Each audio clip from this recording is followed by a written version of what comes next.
Hello and welcome to Success Mantra. तो स्वागत है एक बार फिर से आप सभी का हमारे the Hindu daily news analysis में। तो आज यानी कि 11 फरवरी 2025 के द हिंदू में क्या है खास, जो कि एग्जाम पर्सपेक्टिव से बहुत ही ज़्यादा इंपॉर्टेंट है। तो चलिए डिस्कस कर लेते हैं। So the first news from the Hindu today, arrow India. Arrow India is the Kumbh of research, says Rajnath Singh.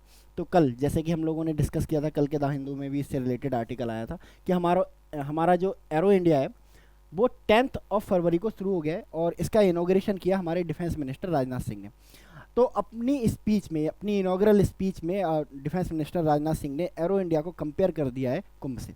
उन्होंने बोला है कि जैसे कि कुंभ किसको प्रमोट कर रहा है, इंट्रोस्पेक्शन को प्रमोट कर रहा है, वैसे ही जो हमारा एरो इंडिया है वो रिसर्च को प्रमोट कर रहा है। जिस तरह से जो हमारा महाकुंभ है वो हमारी इंटरनल स्ट्रेंथ को रिप्रेजेंट कर रहा है, वैसे ही हमारा जो एरो इंडिया है वो हमारी पावर को क्या कर रहा है, रिप्रेजेंट कर रहा है। While Mahakumbh is the Kumbh of introspection, arrow India is the Kumbh of research. While Mahakumbh focus on internal strength, arrow India centres on external strength. While Mahakumbh showcase the culture of India, arrow India will display the power of India. तो इन्होंने literally जो arrow India है उसको बहुत ऊंचे parameter पे रख दिया है। एरो इंडिया क्या है? एरो इंडिया हमारे इंडिया में होने वाला एक एयर एग्जीबिशन है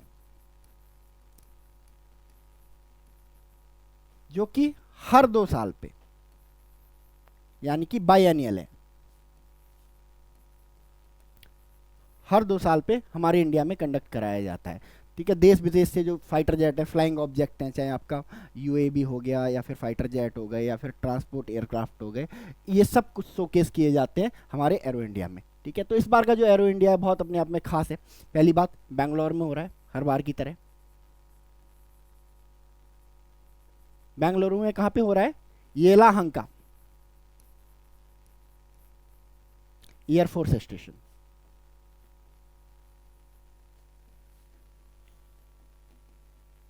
ठीक है, येलाहंका एयरफोर्स स्टेशन पे हर बार हमारा जो एरो इंडिया है वो कंडक्ट करवाया जाता है, just because of Yelahanka air force station is the biggest air force station of India. इसकी वजह से क्या होता है कि बहुत सारे जो एयरक्राफ्ट्स हैं, यूएवी हैं, उनको क्या कर सकता है, एकोमोडेट कर सकता है, एग्जिबिट कर सकता है। दैट इज़ वाई हमारा जो एरो इंडिया है वो हर 2 साल में कहाँ पे होता है? येलाहंका एयरफोर्स स्टेशन, जो कि आपका बेंगलोर में है। ठीक है, इसके अलावा इस बार का जो एरो इंडिया है वो अपने आप में खास है क्योंकि दुनिया के दो सबसे बड़े defence competitor, USA and Russia, ठीक है, हालांकि हमेशा से पार्टिसिपेट करते आ रहे हैं ये एरो इंडिया में, बट इस बार खास है क्योंकि दोनों ने अपने मोस्ट एडवांस फाइटर जेट्स को इस एग्जीबिशन में भेजा है। यूएसए ने अपना मोस्ट एडवांस F-35, जबकि रशिया ने अपना मोस्ट एडवांस Su-57 हमारे एरो इंडिया में भेजा है। दोनों ही क्या है? 5th जनरेशन फाइटर जेट है ना। इन दोनों कंट्रीज के अपने 5th जनरेशन फाइटर जेट भेजने के पीछे रीजन बहुत सिंपल है, क्योंकि इंडिया की एयरफोर्स बहुत स्ट्रांग है, बट उनके पास सिर्फ और सिर्फ एक ही चीज़ की कमी है, वो है 5th जनरेशन फाइटर एयरक्राफ्ट। दोनों के पास इंडिया के पास 5th जनरेशन फाइटर एयरक्राफ्ट नहीं है। तो यूएसए अपना F-35 पिच कर रहा है, वहीं रशिया अपना Su-57 पिच कर रहा है। दोनों ही 5th जनरेशन फाइटर जेट हैं। कल हमने एक कंपैरिजन भी किया था कि इन दोनों में कौन सबसे ज़्यादा बेटर है। तो जब हमने इनकी क्वालिटीज़ का क्या किया, एक कंपैरिजन किया, तो Su-57 was the far superior than F-35, क्योंकि एक वॉर ट्रस्टेड मशीन है Su-55। रशिया यूक्रेन के जो वॉर बैटल है उसमें इसको टेस्टिफाई किया गया है, और इसको कोई भी यूक्रेन में सारी कंट्रीज ने, जितनी भी वेस्टर्न कंट्रीज हैं, उन्होंने अपने एयर डिफेंस सिस्टम लगा के रखे हैं। Su-55 को 57 को कोई भी एयर डिफेंस सिस्टम पकड़ने में नाकाम रहा। तो देयर इज चांसेस कि जो हमारा इंडिया है वो Su-57 की तरफ जाए। दूसरा, Su-57 की तरफ जाने का इंडिया का एक लॉजिक और है, बिकॉज जो F-35 है वो डिमांड करता है मॉडर्न इंफ्रास्ट्रक्चर। ठीक है, सब कुछ नया होना चाहिए क्योंकि इसके जो स्पेसिफिकेशन है बहुत नए हैं, जबकि Su-57, ठीक है, ट्रेडिशनल इंफ्रास्ट्रक्चर पे काम कर सकता है। तो देयर माइट बी पॉसिबिलिटी कि हमारा जो इंडिया है Su-57 के साथ जाएगा। तो देखते हैं क्या होता है। इसके अलावा इंडिया अपनी जो मशीन्स हैं, वॉर मशीन्स हैं, उनको भी शोकेस कर रहा है इंडिया में। इस बार जो हमारी अस्त्र मिसाइल है उसको शोकेस किया जा रहा है। इसके अलावा आकाश मिसाइल, उसको शोकेस किया गया है। इसके अलावा autonomous under water vehicle, unmanned surface vessel and the Pinaka guided rocket के अलावा हमारा LCA लाइट कॉम्बैट एयरक्राफ्ट तेजस, ठीक है, और ध्रुव हेलीकॉप्टर। इसके अलावा लाइट कॉम्बैट हेलीकॉप्टर जिसका नाम घातक है, ये भी दुनिया भर को शोकेस किया गया है। तो एरो इंडिया 10 से लेके 15 के बीच में चलने वाला है। शुरू के 3 दिन क्या होगा, ये पब्लिक के लिए ओपन नहीं होगा, ये सिर्फ बिजनेस पर्पज के लिए रखा जाएगा, यानी कि बहुत सारी डीले होंगी, बहुत सारे कंट्री से डेलीगेशन आएंगे जो फाइटर जेट्स हैं या फ्लाइंग ऑब्जेक्ट हैं उनको देखने। लास्ट के 2 दिन पब्लिक के लिए खोला जाएगा एंड एक एयर शो दिखाया जाएगा बेंगलुरु में एलाहंका एयरफोर्स स्टेशन पर। देखते हैं क्या होता है, कैसा जाता है फाइनली ये। चलिए the next news from Donald Trump. जब से डोनाल्ड ट्रंप प्रेसिडेंट बने कुछ ना कुछ न्यूज इनसे रिलेटेड आई रही है, ऑलमोस्ट लगभग 4 से 5 न्यूज द हिंदू में इनसे रिलेटेड ही होती हैं।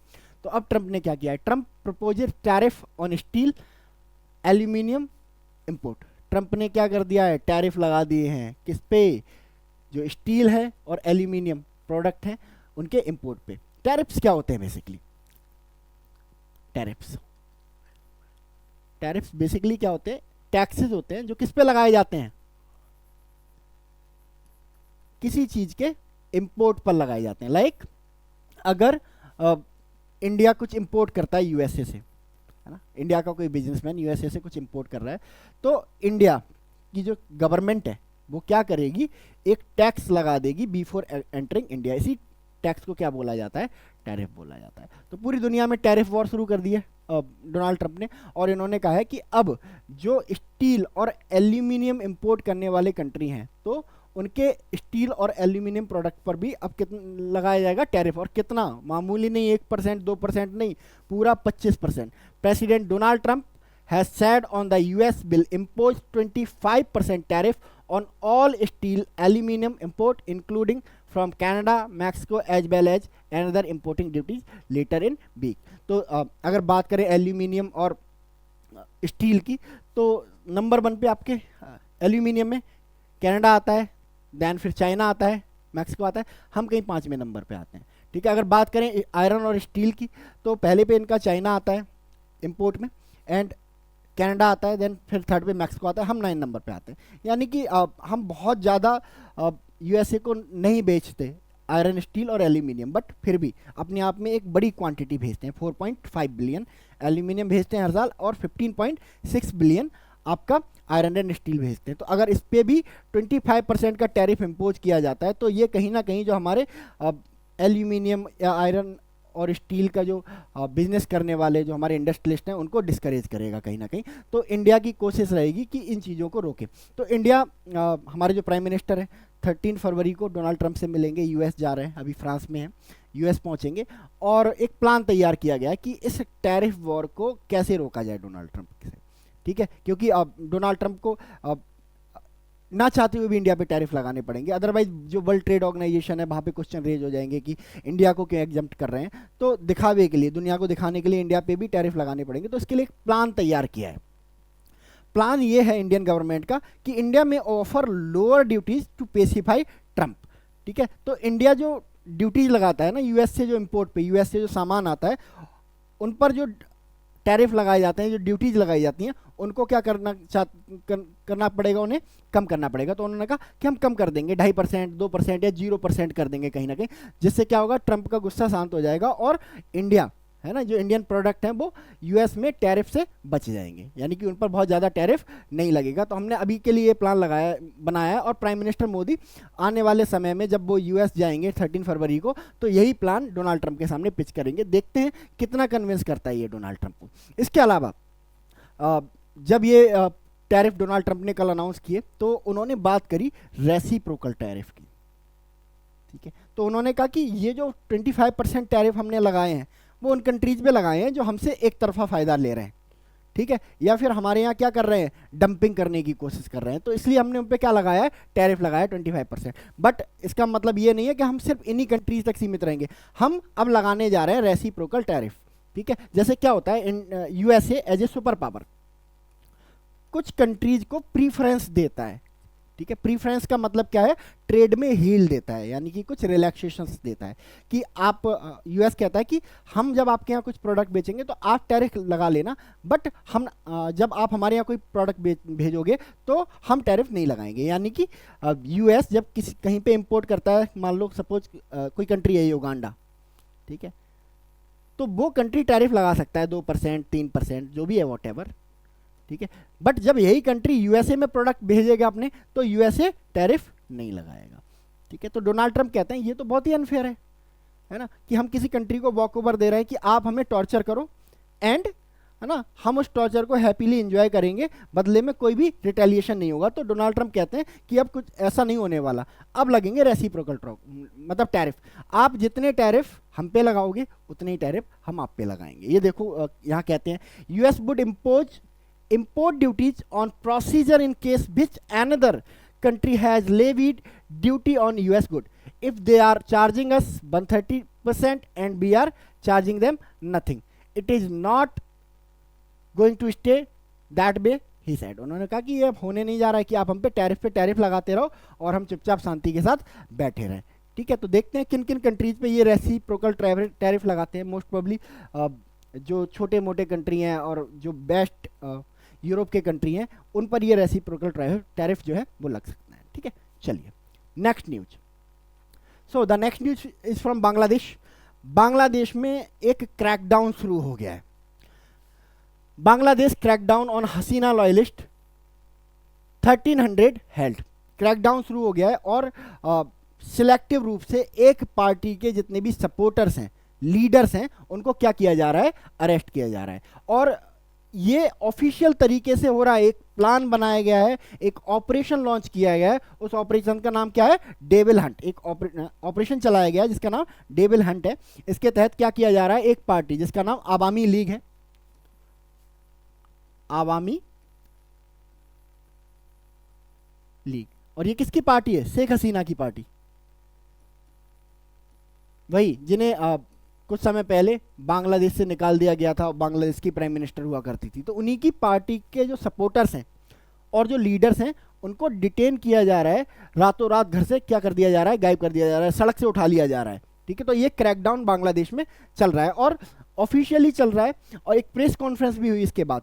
जो जहांगीर आलम चौधरी हैं, जो कि head of interior ministry in interim government है, उन्होंने कहा है, उन्होंने had bout the operation will continue until approve the devil. उन्होंने कहा ये ऑपरेशन चलता रहेगा जब तक हम डेबिल्स को क्या कर देते हैं, खत्म नहीं कर देते हैं। अब ये डेबिल कौन है, आवामी पार्टी के सपोर्टर्स, आवामी पार्टी के लीडर्स। अच्छा, अब ये एकदम से क्रैकडाउन शुरू क्यों हो गया, मतलब एक प्लान बना के, एक ऑपरेशन लॉन्च करके क्या, क्यों एक ही पार्टी के लोगों को वाइप आउट किया जा रहा है, डिटेन किया जा रहा है। देखो एक्चुअली ट्रंप के पावर में आने के बाद,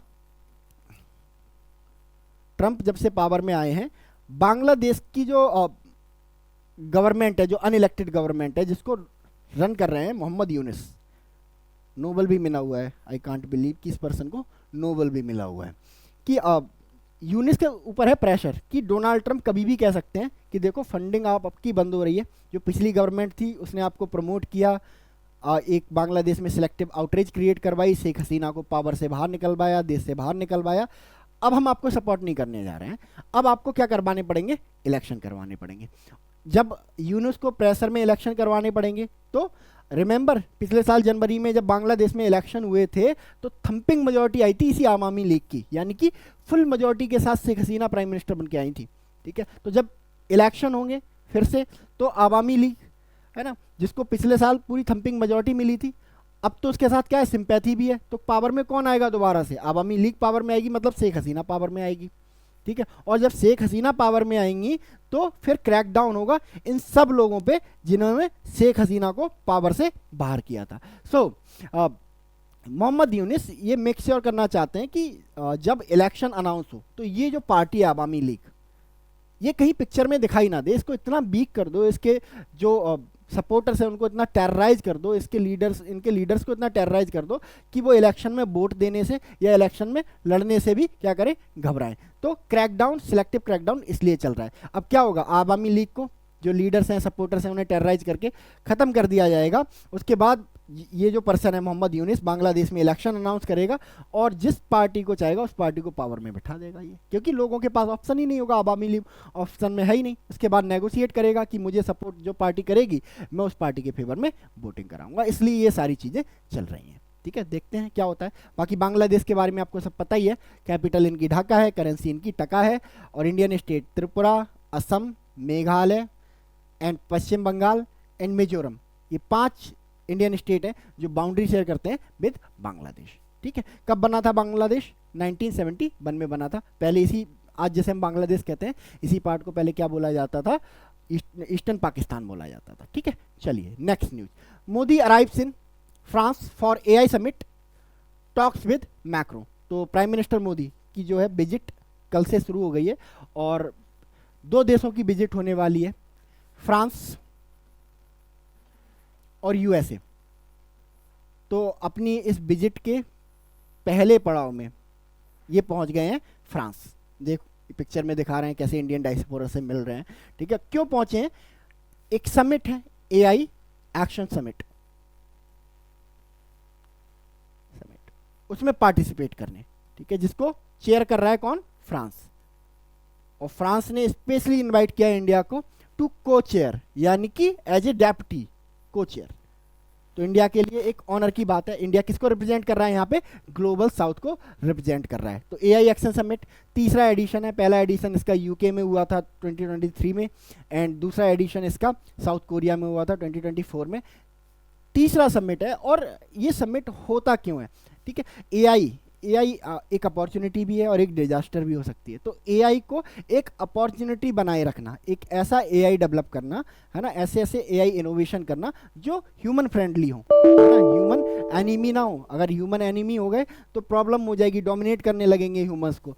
तो एक इथिकल एआई डेवलप करना और इनोवेशन को प्रमोट करना एआई के फील्ड में, ये इस समिट का मेन एजेंडा है। ठीक है, the AI summit is the third in series of global initiative on artificial intelligence after AI safety meet in UK 2023 and South Korea in 2024. This summit in Paris will focus on innovation, public interest, future of work and issue in AI governance. India is expected to represent the voice of global south on AI related issue. ठीक है, इस summit में participate करने के बाद India और France के बीच में बायलैटरल टॉक्स होंगी और बहुत सारे जो प्रोग्राम्स हैं वो शेड्यूल्स हैं, जिसमें सबसे इंपॉर्टेंट 2 प्रोग्राम सबसे इंपॉर्टेंट है। पहला प्रोग्राम ये है कि आप जो प्राइम मिनिस्टर नरेंद्र मोदी हैं वो जाएंगे फ्रांस में एक जगह मार्सेल, वहाँ पर क्या इनॉग्रेट करेंगे? एक कॉन्सुलेट। कॉन्सुलेट क्या होता है? एम्बेसी का एक सब ऑफिस कह सकते हो। कोई कंट्री जब बहुत ज़्यादा बड़ा होता है ना, और एम्बेसी उसके एक कोने में होती है ना, तो जो कंट्री है इंडिया, वहाँ के लोगों ने डिमांड किया कि भाई इसके एक कॉन्सुलेट इस एरिया में भी खोला जाए, सो दैट कि हमें वीज़ा के लिए फ्रांस में, जब हमें इंडिया आना हो फ्रांस से, तो हमें वीज़ाज के लिए बहुत ज़्यादा दूर ट्रैवल ना करना पड़े। तो दैट इज़ वाई एक कॉन्सुलेट को इनोग्रेट किया जाएगा मर्सिल्स में। इसके अलावा और क्या किया जाएगा? जो फर्स्ट वर्ल्ड वॉर में हमारे इंडियन लोग मारे गए थे, हमारे इंडियन फौजी मारे गए थे, उनको ट्रिब्यूट पे करने जाएंगे। ये एक कॉमनवेल्थ ग्रेवयार्ड है वहाँ पे। इसके अलावा बहुत सारी बातें होने वाली हैं डिफेंस कॉपरेशन के फील्ड में और आपका इकोनॉमिक कॉपरेशन के फील्ड में। जैसे कि आप सबको पता है इंडिया और फ्रांस के रिलेशन दुनिया में सबसे ज़्यादा यूनिक हैं, इंडिया और रशिया से भी ज़्यादा। इंडिया और रशिया की अगर हम बात करते हैं तो बीच में सिर्फ एक चीज़ आती है, डिफेंस। बाकी डिफेंस को छोड़ के, डिफेंस और स्पेस को छोड़ के इंडिया रशिया बहुत ज़्यादा एक दूसरे के साथ इंगेज नहीं करते हैं। बट जो इंडिया और फ्रांस का जो इंगेजमेंट है वो बियॉन्ड डिफेंस, बियॉन्ड स्पेस है। ठीक है, क्योंकि डिफेंस की फील्ड में तो रशिया के बाद सबसे बड़ा आर्म सप्लायर है, सेकंड नंबर पे आता है फ्रांस। दूसरा, स्पेस के सेक्टर में जितने भी छोटे मोटे पार्ट होते हैं रॉकेट्स वगैरह के, हमारे इसरो जो इस्तेमाल करता है रॉकेट, वो पार्ट भी कहाँ से बन के आते हैं? फ्रांस से बन के आते हैं। इसके अलावा सबसे ज़्यादा एफडीआई हमारे कंट्री में कहाँ से आता है? फ्रांस से आता है। इसके अलावा हमारी स्ट्रेटेजिक पार्टनरशिप 1998 में हुई थी। उस टाइम पे हुई थी जब सारे कंट्री किसके अगेंस्ट खड़े हुए थे? इंडिया के अगेंस्ट खड़े हुए थे, क्योंकि इंडिया ने क्या किया था? न्यूक्लियर टेस्ट किया था पोखरण में। ठीक है, तो देखते हैं क्या निकल के आता है इस विजिट से। इसके बाद प्राइम मिनिस्टर मोदी कहाँ जाएंगे? यूएस विजिट पे जाएंगे एंड डोनाल्ड ट्रंप से मिलेंगे। BJP claims US aid funded organization in stir unrest in India. हम लोगों ने पहले भी डिस्कस किया था जब परसों एक आर्टिकल आया था यूएस एड पे। ठीक है। और अब खुल के जो रूलिंग पार्टी है हमारी बीजेपी सेंटर में, उसके एक एमपी हैं निशिकांत दुबे, उन्होंने बोला है कि ये जो ऑर्गेनाइजेशन है ना, इसको डोनाल्ड ट्रंप बिल्कुल सही बैन कर रहे हैं, बिकॉज ये जो ऑर्गेनाइजेशन है, यूएस की ऑर्गेनाइजेशन है, इसको डीप स्टेट चलाता है यूएस का, और इस यूएस एड ने बहुत सारी फंडिंग की है ना, इंडिया में अनरेस्ट पैदा करने के लिए, सरकारें बदलवाने के लिए। Realising the issue during 0 hour in the Lok Sabha, mister Dubey said recently United States has seen a change in government and President Donald Trump has shut down US aid on the basis of spending money only to make different government across the world collapse। देखिए सीधे सीधे आरोप लगाया गया। US add के बारे में discuss कर चुके हैं। 1961 में इस ऑर्गेनाइजेशन को बनाया गया था वॉशिंगटन डीसी में। इसका हेडक्वार्टर किसने बनाया था? जो यूएस के प्रेसिडेंट थे, प्रेसिडेंट जॉन एफ कैनेडी। क्या इसका एम एंड ऑब्जेक्टिव क्या है? जो डेवलपिंग कंट्रीज हैं उसमें क्या करना? डेवलपमेंट को प्रमोट करना। इसके अलावा जो हेल्थ केयर है, एजुकेशन है, डिफरेंट डिफरेंट एरियाज हैं, है ना, डेवलपमेंट अंडर डेवलप्ड कंट्रीज में, उन पे काम करना। ठीक है, चलो next. So the next news is from China. China lay down condition for Dalai Lama Tibet return.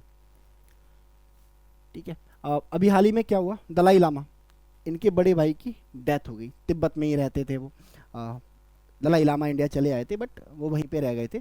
तो जब चाइनीज़ गवर्नमेंट से रिक्वेस्ट की गई कि आप भी इस पे स्टेटमेंट दें, तो चाइनीज़ गवर्नमेंट ने बोला है कि दलाई लामा चाइना वापस आ सकते हैं, तिब्बत वापस आ सकते हैं, यहाँ बहुत हैप्पीली रह सकते हैं, हमें कोई प्रॉब्लम नहीं है। बट जो दलाई लामा है ना, उनको जिद छोड़नी पड़ेगी ये बोलने की तिब्बत एक सोवरेन टेरिटरी है, सोवरेन कंट्री है। इसके अलावा उन्हें ओपनली ऑफिशियली स्टेटमेंट देने होंगे कि Taiwan and Tibet are integrated part of China. इसी कंडीशन में हम क्या करने वाले हैं, अब दलाई लामा को परमिट करने वाले हैं। क्या हुआ था, दलाई लामा क्यों इंडिया आ गए? तिब्बत पहले एक सेपरेट कंट्री हुआ करता था, बाद में पीपल रिपब्लिक ऑफ चाइना बना, कम्युनिस्ट पार्टी की सरकार आई और इन्होंने क्या किया, जो तिब्बत है उसको अनेक्स कर लिया। ठीक है, अपराइजिंग करने की कोशिश की, यंग थे ये दलाई लामा पहले काफ़ी, बट वो अपराइजिंग क्या हो गई, फेल हो गई, क्योंकि तिब्बत के पास कोई मिलिट्री थी नहीं, जबकि जो पीपल रिपब्लिक ऑफ चाइना है उसके पास एक ऑर्गेनाइज्ड मिलिट्री थी। तो जब ये अपराइजिंग फेल हो गई तो जो चाइना की आर्मी है वो ढूंढने लगी इन्हें मारने के लिए, और ये इंडिया में इन्होंने 1959 में सेल्टर ले लिया। ठीक है, तब से ये इंडिया में ही रह रहे हैं। बट इनकी इच्छा है कि एक बार वो तिब्बत लौटना चाहते हैं बिफोर ही डाइज, क्योंकि ये 90 ईयर्स के हो चुके हैं। तो इनकी इस इच्छा पे एंड इनके भाई की डेथ पे चाइनीज गवर्नमेंट का ये ऑफिशियल बयान है। ठीक है, तिब्बत की अगर कैपिटल की बात करें तो इसकी कैपिटल क्या है, ल्हासा, याद रखेंगे, ल्हासा। चलिए, तो ये रहा आज का द हिंदू एनालिसिस। मिलते हैं कल यानी कि 12 फरवरी के द हिंदू एनालिसिस के साथ। तब तक के लिए thank you so much and God bless you all.